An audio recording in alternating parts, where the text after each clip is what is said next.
الحمدللہ رب العالمین والصلاة والسلام علی سید المرسلین اما بعد فاعوذ باللہ من الشیطان الرجیم بسم اللہ الرحمن الرحیم الصلاة والسلام علیک یا رسول اللہ وعلی آلک واصحابک یا حبیب اللہ الصلاة والسلام علیک یا نبی اللہ وعلی آلک واصحابک یا نور اللہ۔ میٹھے میٹھے اسلامی بھائیوں اور مدنی چینل کے ناظرین، ایک بار پھر پروگرام پیغام قرآن لے کر حاضر ہے۔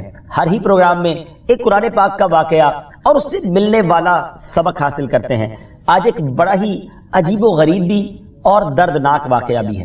نبی پاک علیہ الصلوۃ والسلام سے ہم سب کو بے انتہا محبت ہے اور یہ ایمان کی جان ہے۔ نبی پاک سے محبت نہیں تو ایمان بھی کمپلیٹ نہیں ہوتا، اور جب نبی پاک علیہ الصلوۃ والسلام کو تکلیف پہنچے یا نبی پاک علیہ الصلوۃ والسلام کو کسی طرح کی کوئی ایذا پہنچے تو یقیناً جب امتی اس کو پڑھتا ہے، سنتا ہے تو دل پر بھی تکلیف ہوتی ہے۔ ایک ایسا ہی واقعہ جس میں ہمارے آقا علیہ الصلوۃ والسلام کو تکلیف پہنچائی گئی، نبی پاک علیہ الصلوۃ والسلام پر جادو کیا گیا۔ ناظرین، آج یہ واقعہ ہم سنیں گے اور یہ قرآنی واقعہ ہے اور اس کے ذریعے بہت ساری باتیں بھی سنیں گے۔ جادو کے بارے میں بڑے مسکنسیپشن ہیں لوگوں کے ذہنوں میں، اور سمجھتے ہیں کہ جادو کا توڑ کرنے کے لیے بڑے عجیب و غریب عمل کرنے پڑیں گے، بڑے گناہوں والے کام کرنے پڑیں گے، اللہ کی ناراضگی والے کام بھی لوگ کرنے کے لیے تیار ہو جاتے ہیں، حرام اور ناجائز کام کرنے کے لیے تیار ہو جاتے ہیں اور سمجھتے ہیں کہ اس سے جادو سے بچا جا سکے گا۔ البتہ جادو کروانے کے لیے بھی لوگ بڑے ہی ناجائز اور حرام کام کرتے ہیں جو کہ جہنم میں لے جانے والے کام ہوتے ہیں۔ اللہ مجھے اور آپ کو ہمیشہ جادو ٹونے آسیب سے محفوظ رکھے، ہر قسم کی بلاؤں سے محفوظ رکھے، اور آج قرآن کے ذریعے سمجھیں گے کہ جادو کا علاج کیا ہے، جادو ہو جائے تو بچا کیسے جا سکتا ہے، اور نبی پاک علیہ الصلوۃ والسلام پر جب جادو ہوا تھا، جادو کرنے کی کوشش کی گئی تھی، اس کا نتیجہ کیا نکلا۔ ناظرین توجہ کے ساتھ آپ نے سلسلے میں شامل رہنا ہے۔ روایت یہ ہے کہ لبید بن عاصم یہودی اور اس کی بیٹیوں نے نبی پاک علیہ الصلوۃ والسلام پر جادو کر دیا، جس کا اثر پیارے آقا علیہ الصلوۃ والسلام کے جسم پر نمودار ہوا۔ طبیعت شریف جو ہے وہ کچھ ناساز ہونے لگی، آپ کے قلب، آپ کی عقل مبارک اور آپ کے اعتقادات پر کوئی اثر نہ ہوا، صحت مبارک پر تھوڑا سا اثر ہوا۔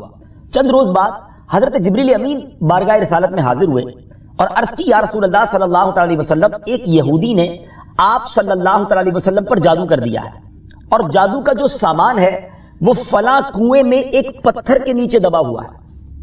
سرور کائنات علیہ الصلوۃ والسلام نے حضرت علی مولا کائنات شیر خدا کرم اللہ تعالی وجہ الکریم کو بھیجا۔ انہوں نے کنویں کا پانی نکالا اور پتھر اٹھایا تو اس کے نیچے سے کھجور کے گھابے کی تھیلی برآمد ہوئی، یعنی کھجور کے جو چھلکے ہوتے ہیں اس طرح کی تھیلی برآمد ہوئی، اور اس میں نبی پاک علیہ الصلوۃ والسلام کے منہ مبارک جو کنگھی سے ٹوٹے تھے، اور کنگھی کے ٹوٹے ہوئے کچھ دندانے، اور ایک ڈور یا کمان کا چلہ جس میں 11 گٹھانے لگی ہوئی تھی، اور ایک موم کا پتلا تھا جس میں 11 سوئیاں چبھی ہوئی تھی۔ یہ سب سامان پتھر کے نیچے سے نکلا، اور یہ مولا علی کرم اللہ تعالی وجہ الکریم یہ سارا سامان لے کر نبی پاک علیہ الصلوۃ والسلام کی بارگاہ میں آ گئے۔ اس کے بعد سبحان اللہ، اب اس کا توڑ کیسے آیا، اس کا علاج کیسے ہوا، اس کا حل کیا نکلا؟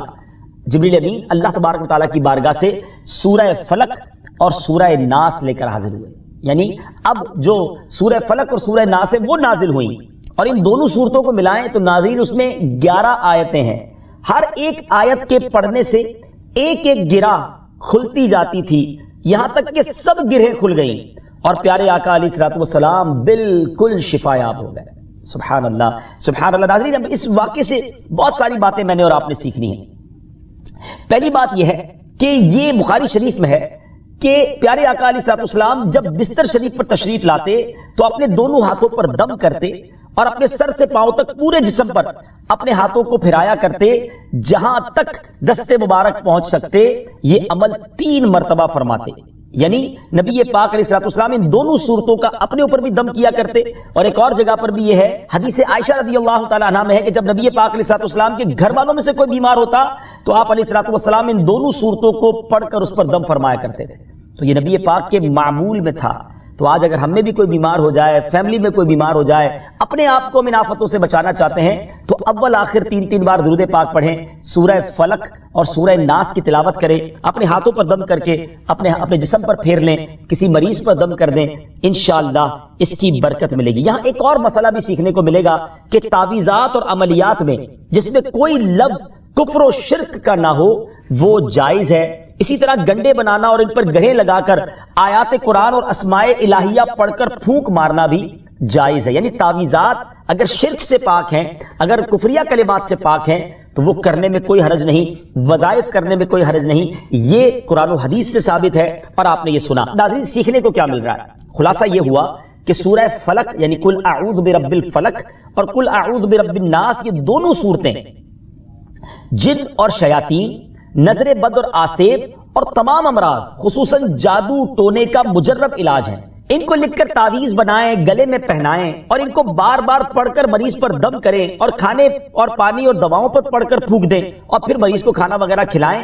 انشاءاللہ عز و جل ہر مرض اور بالخصوص جادو ٹونا دفع ہو جائے گا، مریض شفا یاب ہو جائے گا. اسی طرح قرآن مجید کی دوسری تمام صورتوں کی خصوصی خواص ہیں جن کو بہت خوبصورت کتاب جنتی زیور ہے اس میں بھی آپ پڑھ سکتے ہیں ناظرین. اسی طرح ہمیں چاہیے کہ قرآن پاک کی تلاوت کرتے رہیں. قرآن پاک کی ہر حرف میں شفا ہے، برکتیں ہیں.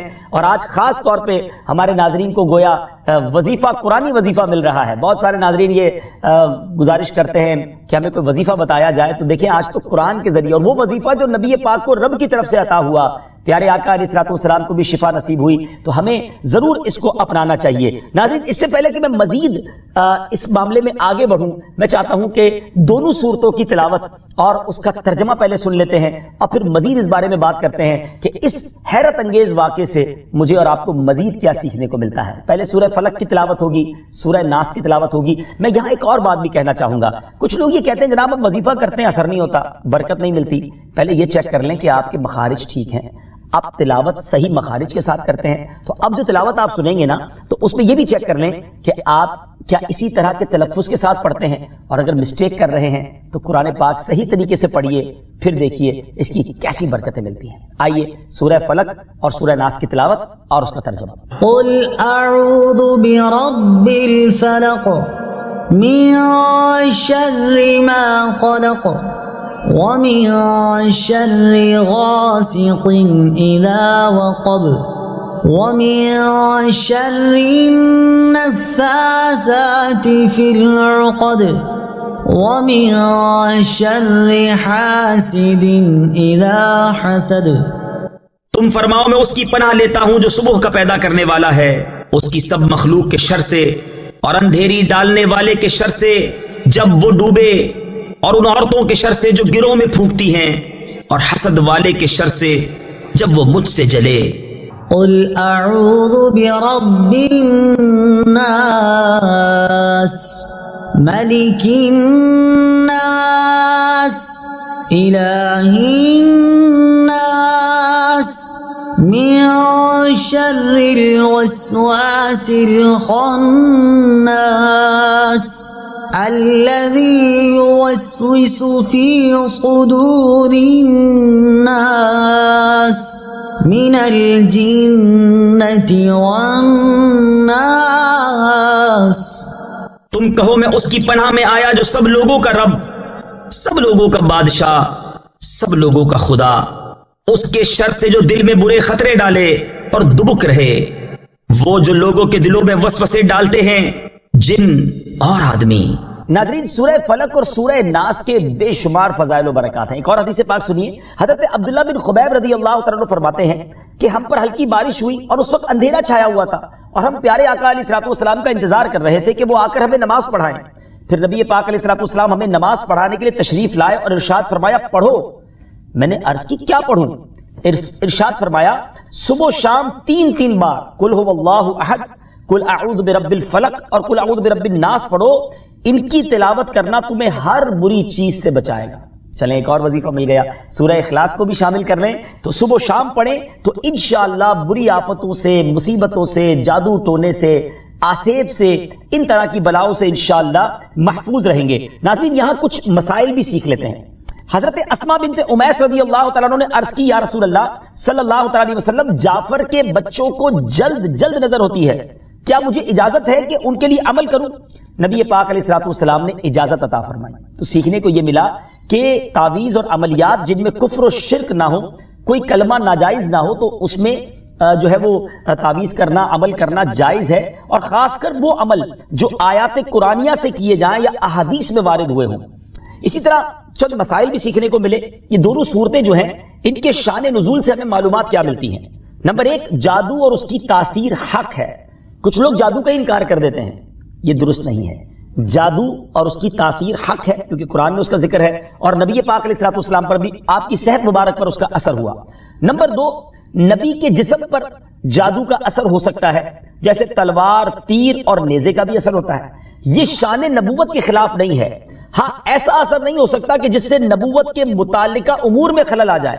حضرت موسیٰ علیہ الصلوۃ والسلام کے مقابلے میں جادوگر بالآخر اس لیے فیل ہوئے کیونکہ وہاں جادو سے معجزے کا مقابلہ تھا، ورنہ حضرت موسیٰ علیہ الصلوۃ والسلام کے خیال پر بھی اس جادو نے اثر کیا کہ ان کو خیال ہوا کہ یہ لاٹھیاں رسیاں چل رہی ہیں۔ نبی کریم علیہ الصلوۃ والسلام کے خیال پر بھی اسی طرح یہی اثر ہوا تھا۔ نمبر 3، جادو کو دور کرنے میں سورہ فلق اور سورہ ناس کو خصوصی تاثیر حاصل ہے۔ نمبر 4، جادو، ٹونے اور عملیات اور اثرات اور بیماریوں کو ختم کرنے کے لیے قرآن پاک کی صورتوں اور آیتوں کو استعمال کیا جا سکتا ہے، اور بخاری شریف میں سورہ فاتحہ کو اس مقصد کے لیے استعمال کرنے کا بیان موجود ہے۔ تو سورہ فاتحہ کو سورہ شفا بھی کہا جاتا ہے، تو یہ بھی شفا کے لیے بڑا مجرب اور بڑا پیارا وظیفہ ہے۔ ناظرین، یہ چند باتیں تو ہم نے اس واقعے کے متعلق سیکھی، سورہ فلق اور سورہ ناس کے کچھ فضائل بھی سنے۔ میں یہاں ایک اور بات بھی کرنا چاہتا ہوں کہ آج کل پرابلم یہ ہو گیا ہے کہ اتنے عاملین آ گئے ہیں، اتنے عمل کرنے والے لوگ آ گئے ہیں، اتنے بورڈ ہمارے شہروں اور وطن میں لگ جاتے ہیں کہ ایسا لگتا ہے ہر دوسرے آدمی پہ جن ہے یا اس پہ جادو ہو گیا ہے۔ خدارا جھوٹے عاملین سے اپنے آپ کو بچائیے۔ اگر جینے کی تمنا ہے تو کچھ پہچان پیدا کر۔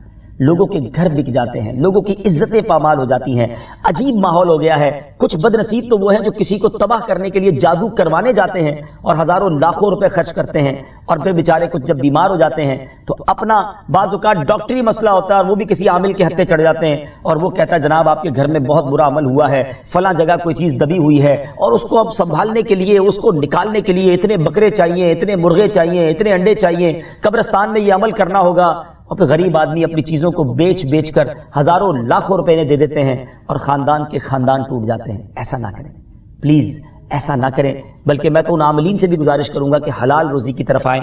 دعوت اسلامی نے بڑا شاندار ایک انداز اختیار کیا، اللہ سلامت رکھے دعوت اسلامی کے مدنی ماحول کو۔ ناظرین، آپ سوچ رہے ہوں گے کہ پھر ہماری بیماریوں کے لیے ہم تعویذ کس سے لیں، ہم یہ وظائف کہاں سے لیں؟ آپ کی دعوت اسلامی ہے نا، الحمدللہ دعوت اسلامی کا ایک شعبہ ہے جس کا نام ہی مکتوبات و تعویذات عطاریہ ہے۔ اس میں آپ کو بغیر کسی فیس کے، جی ہاں بغیر کسی فیس کے، لاکھوں لاکھ تعویذ ہر مہینے ناظرین یہاں سے دیے جاتے ہیں، پوسٹ بھی کیے جاتے ہیں، کوریئر بھی کیے جاتے ہیں، اس کی بھی کوئی فیس نہیں لی جاتی۔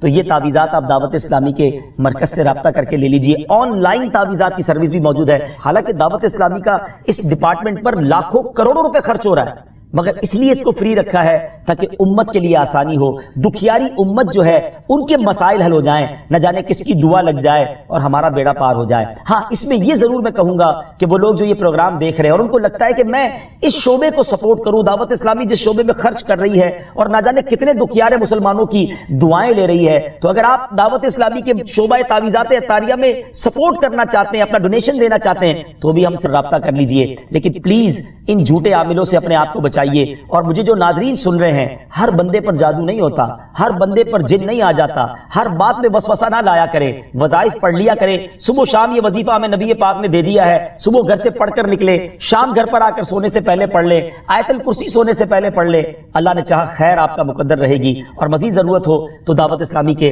اس شعبے سے رابطہ کر لیں۔ میں امید کرتا ہوں کہ آج کے اس واقعے سے ہمیں یہ سیکھنے کو ملا کہ قرآنی وظائف کی کیا اہمیت ہے، اور جائز وظائف کرنے میں، تعویذات کرنے میں کوئی حرج نہیں۔ آخری بات، نبی پاک علیہ الصلوۃ والسلام کو پتہ چل گیا، جبریل امین نے بتا دیا کہ جادو کس نے کیا، مگر نبی پاک علیہ الصلوۃ والسلام نے بدلہ نہیں لیا، سزا نہیں دی۔ اس لبید بن عاصم کو، اس کی جو بچیاں تھیں، جو بھی لوگ تھے جادو کرنے والے، سب کو معاف کر دیا۔ اللہ اکبر۔ انہیں پتہ چل جاتا تھا کہ کس نے ظلم کیا ہے، پھر بھی معاف فرماتے، اور ہم شک کی بنیاد پر بدلہ لے لیتے ہیں۔ کوئی عامل کہہ دیتا ہے تمہارے گھر میں سین نام کی کوئی عورت ہے، اس نے یہ کیا ہے، اب جتنے سین نام والے ہیں سب کے ساتھ بدگمانی شروع، جب سے سب سے لڑائی شروع، سب کے بارے میں برا سوچنا شروع۔